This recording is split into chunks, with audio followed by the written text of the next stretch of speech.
Olá, amigos.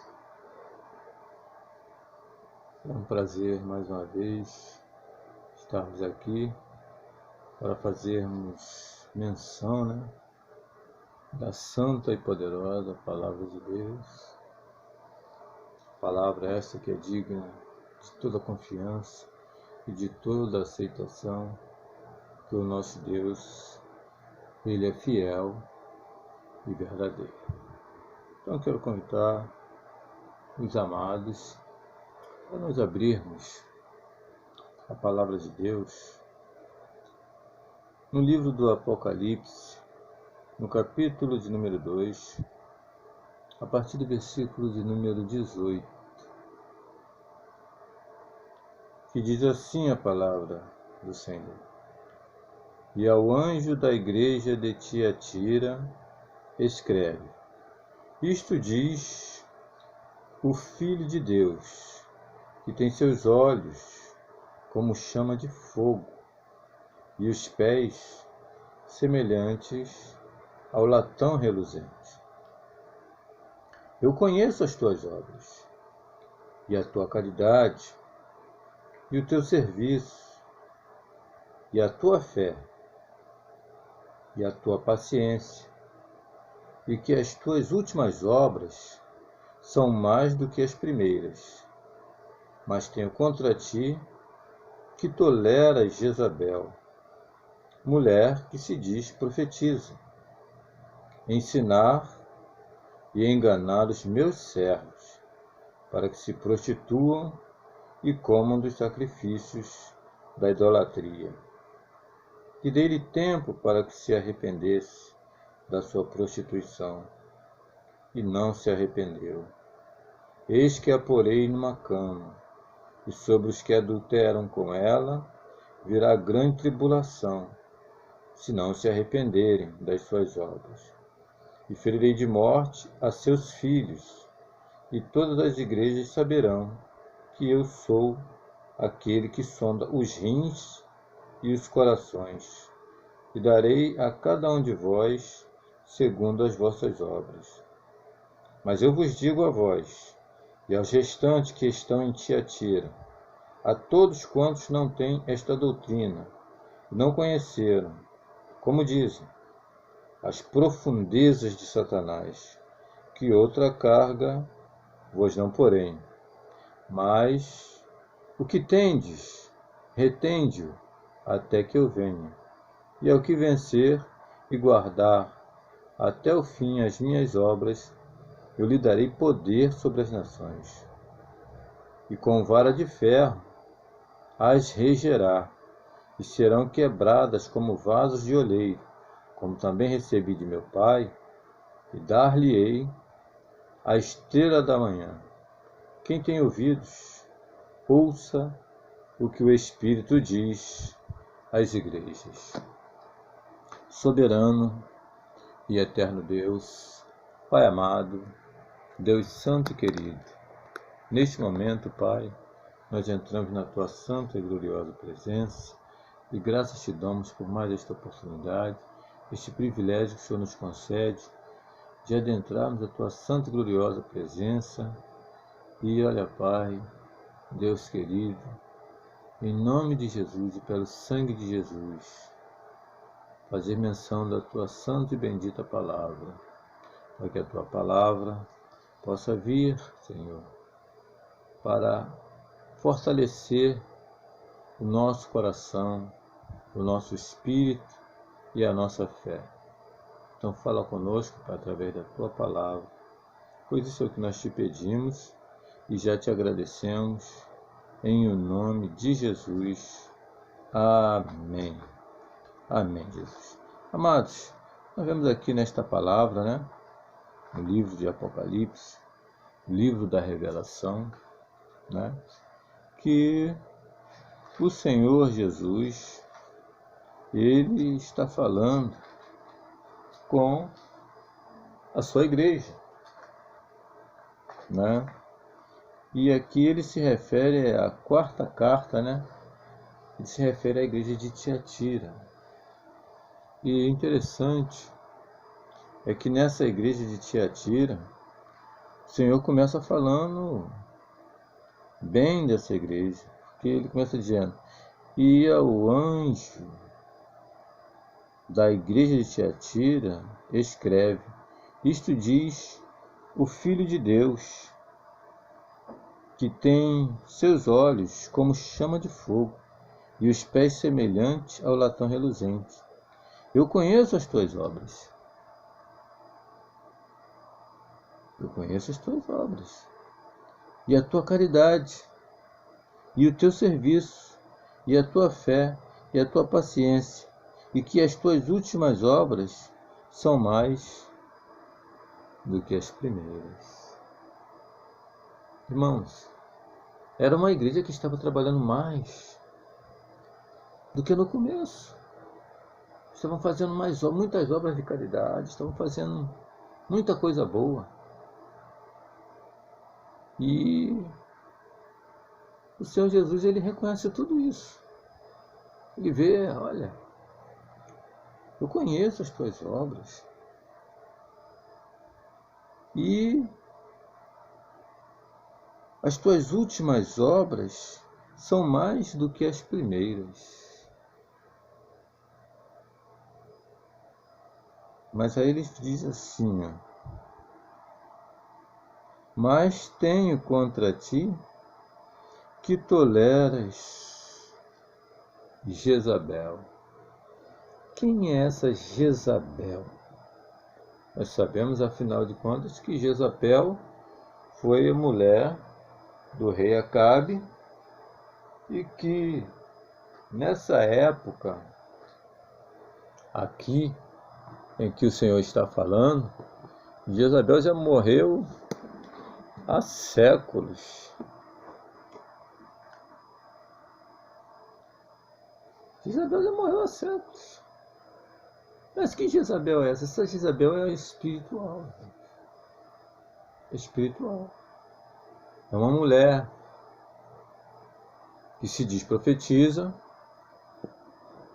e que ensina os servos de Deus a se prostituírem. Veja bem, ela ensina os servos de Deus a se prostituírem.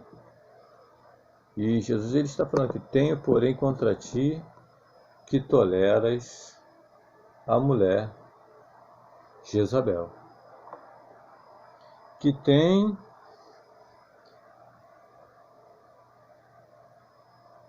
que se diz, mulher que se diz profetiza.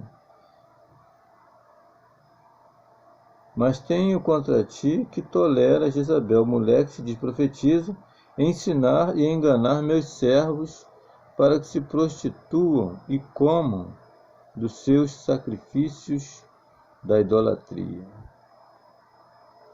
Olha só, irmãos, aqui nós vemos que ela ensinava coisas erradas, coisas que não estavam de acordo com a palavra de Deus. Mas quem é essa Jezabel? Nós temos um ensinamento na igreja, uma doutrina na igreja, proveniente de uma mulher. Talvez alguns irmãos não saibam, mas podem pesquisar através da internet, que hoje nós temos facilidade para nós fazermos nossas pesquisas, né? E ver quem foi Margaret MacDonald. Margaret MacDonald foi uma jovem que ela participava de uma igreja no século XIX, né? E no ano de 1830, ela teve uma visão, disse ela que teve uma visão, em que um grupo seleto de crentes eram arrebatados. E daí, John Nelson Darby estabeleceu uma tese através da qual ele criou a teologia do arrebatamento secreto da igreja. Quer dizer, de 1830 para cá, através da visão dessa mulher, ele estabeleceu o escapismo, coisa que os discípulos nunca pregaram, coisas que Jesus nunca ensinou. Olha, quando eu vier, eu vou vir secretamente, vou levar, ninguém vai ver, todo mundo vai ficar desesperado procurando sem saber o que aconteceu. Não, Jesus não diz isso. Jesus disse que eles verão no céu o sinal do Filho do Homem. E ele virá com um grande clangor de trombeta. Arcanjo, né? Voz de arcanjo. Alarido. Virá mesmo com pampa. Muitos anjos, o céu vai se abrir. E ele vai enviar os seus anjos aos 4 cantos do mundo para recolher os seus escolhidos. E todo olho verá. E até mesmo aqueles que o transpassaram o verão.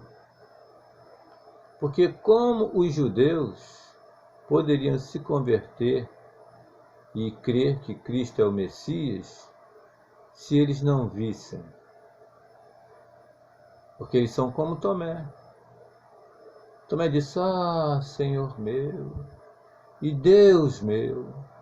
Jesus disse, Tomé, tu creste porque tu viste. Não seja incrédulo, Tomé, mas seja crente, porque bem-aventurado são os que não viram, mas creram. Então, a salvação de Israel se dará por meio da promessa abraâmica, né, que Deus fez a Abraão, que salvaria esse povo. Mas arrebatamento não é para judeu. Arrebatamento é para a igreja. E o arrebatamento é necessário que seja visto até mesmo para que os judeus possam ver e reconhecer Cristo como Messias. Se ninguém vê, se for secreto, como é que os judeus vão se converter? Vão dizer, ele é aquele que nós transpassamos. Não viu, foi secreto. Então, irmãos, é importante nós observarmos as Escrituras. Porque aqui está dizendo, né, que veio uma mulher, Jezabel, se diz profetiza, e faria seus servos se prostituir. Essa prostituição aqui não é uma prostituição sexual, mas é uma prostituição do ensino da palavra. Porque quem ensina o arrebatamento secreto, ele está fazendo 2 coisas. Primeiro, ele está ensinando errado. E segundo, ele está até incentivando algumas pessoas a pensarem assim, se eu não for na primeira, eu vou na segunda. Na hora que o anticristo vier, não, pode me matar. Mas não, irmãos. A vinda de Jesus é uma só. E quem não for, vai ficar chorando. Porque não vai mais. É como aquelas 10 virgens, que haviam 5 prudentes e 5 loucas. Essas 5 prudentes é a igreja que é fiel, é a igreja que guarda os mandamentos de Deus, que é esta aqui, que ele está dizendo.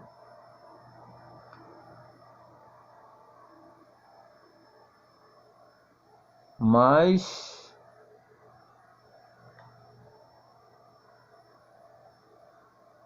ele mostra os filhos. Mas digo vós também, mas eu vos digo a vós e aos restantes que estão em Tiatira, a todos quantos não têm esta doutrina, este ensinamento de arrebatamento secreto. Tu não acredita, os outros falam, arrebatamento secreto, Jesus vai vir como agente secreto. Pam, pam, agente secreto, 007. Não, Jesus nunca falou isso. Eu vou vir escondidinho para ninguém me ver. Não, eu vou vir para todo mundo ver. Todo olho verá e toda língua confessará que Jesus Cristo é o Senhor. Nessa vinda de Jesus é quando Jesus peleja com a besta, e o falso profeta, e os lança no lago que arde com fogo e enxofre. E aí os santos ressuscitam, os vivos são transformados e se encontram com o Senhor e vai para as bodas no céu. E o diabo é preso por 1000 anos. E as nações, então, que reconhecerão, que verão, terão que subir a Jerusalém para adorar o Senhor todo ano. E depois, então, depois de 1000 anos, aí Jesus fala que vai soltar o diabo de novo. Olha, eles já viram Jesus, mas eles não adiantam, porque eles são os filhos do engano. Eles amam a mentira. Então, eles continuarão sendo enganados. Quando Satanás for solto, Satanás virá para enganar todas as nações da terra. E aí, então, se dará a grande batalha do Armagedon. É aí que todas as nações do mundo se juntam, se levantam para ir contra Israel, contra o povo de Deus. E aí é quando o Senhor Jesus vem com o seu exército. Nós, nessa época, já estaremos ali reinando com Cristo, por causa que participaremos do reinado milenar de Cristo, conforme diz Apocalipse 20, capítulos 4 e 5. Né? O anticristo ele já vai ter feito as barbaridades que ele tem que fazer, as pessoas querer botar chip nas pessoas, botar a marca dele, né, nas pessoas na testa ou na mão, e aqueles que terão recusado vão ressuscitar, porque eles fazem parte da primeira ressurreição, né? Ali em Apocalipse 20 você pode ver, Apocalipse 20, 4 e 5, você vai ver que está todo mundo ali ressuscitando, né? Então, irmãos, é necessário que nós estejamos preparados, porque os tempos estão próximos. Jesus disse: aprendei a parábola da figueira. Quem é a figueira? A figueira é Israel. Que ele tinha dito lá em Mateus 24, né, que ele haveria de voltar, e os discípulos estavam perguntando como se darão essas coisas. Aí ele vai dizer: aprendei a parábola da figueira. A figueira é Israel. Porque ele diz assim: não passará esta geração sem que todas essas coisas aconteçam. Que coisa? A volta de Cristo. O arrebatamento da igreja. Mas aquela geração por quem ele estava falando, todos morreram. Então de que geração Jesus estava falando? Jesus estava falando da geração que nasceu a partir de 1948, quando Israel voltou a ser nação. E essa geração está com 72 anos, vai fazer 73 anos. E nós sabemos que o tempo de uma geração, conforme a palavra de Deus diz, é de 70 a 80 anos. E o que passa disso é enfado e canseira. Isso então, Israel é o relógio do mundo. Isso nos deixa atentos para sabermos que está próxima a vinda de Cristo. Porque essa geração de 1948, elas têm que ver. Entendeu? A volta de Cristo. É nessa geração que Deus vai cumprir.